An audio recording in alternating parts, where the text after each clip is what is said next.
Hi guys, it's me, Mr. Dan1268, otherwise known as the Dan, and today I'm going to go ahead and show you how you can make your mouse pads that got a little bit of grottiness. Maybe you spilled some coffee or some food on it. Who knows, we all eat at our desks. I'm going to show you how you can clean your mouse pads and keep them feeling soft and clean. So, how are we going to do that? Well, I got to take you to my bathroom. Okay, so we're in the bathroom. So what do we need to do? How can we keep this thing nice and clean, get rid of all the dirt and all this? Remember, it's just fabric and it's a bit of rubber, so it's perfectly fine to get a little bit of water on it. And maybe a kitty on it. Well, it is a kitty mouse. Look, it's a kitty mouse pad. So what we're going to do here is we're going to take the little mouse pad. We're going to lay it flat in the bathtub like this.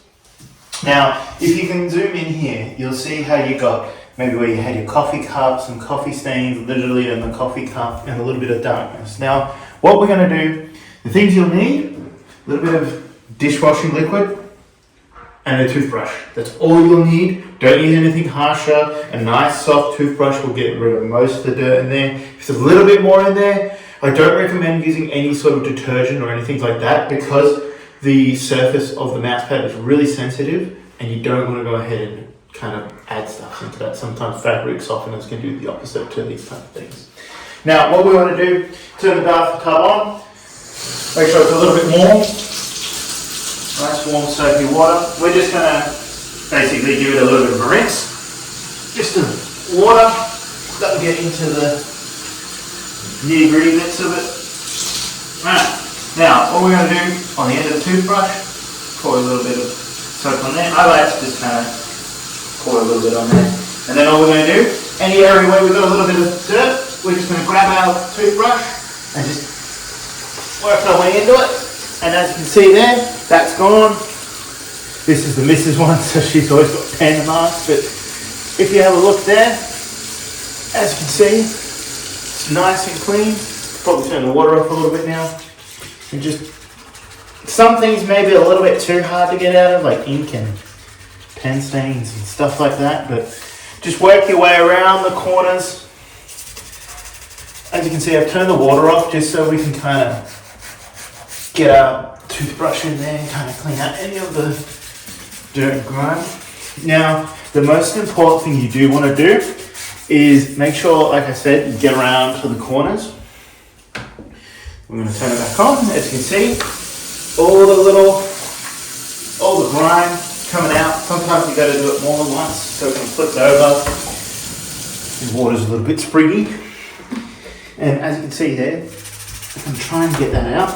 You may not get some stains out, but a lot of like Coca-Cola or coffee or anything like that, you want to kind of get to it straight away. But it's okay if you leave it there for a little bit. There we go. So now, what you want to make sure you do with your mouse pads, make sure you rinse it because all this soap is on the back. That can cause some issues with the rubber. So what we're going to do is with some nice hot water, rinse her out. Just nice rinse.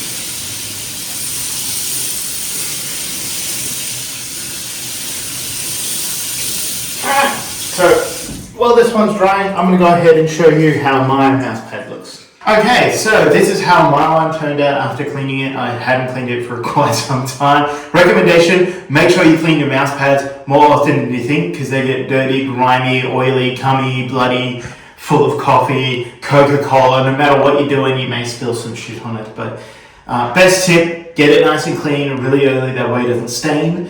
So yeah, this is a really cool mouse pad. It's a kitty cat with beer on it. And we just had one with a book and coffee on it, which we're letting drip dry over there. Don't put these in the dryer because they're made out of rubber and they will melt, and the little tiny glue that is in between and the stitching will also melt. So that's why I recommend nice warm water, soap.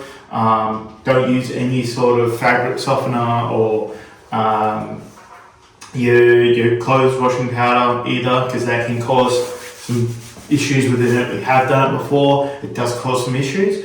Best thing, dishwashing liquid, best tip, as I was saying in my video. Anyway, this has been me, Mr. Dan1268. otherwise known as the Dan. I hope you guys enjoyed the video. If you did enjoy the video, please go ahead and like. And if you enjoy what you're seeing here, please go ahead and subscribe. And if you want to catch me live, uncut, uncensored on Twitch, YouTube, and TikTok, we stream on those platforms. So if you subscribe, turn on notification, you will be notified when the Dan is live. Anyway, catch you guys in the next one. Just remember, let's keep it retro.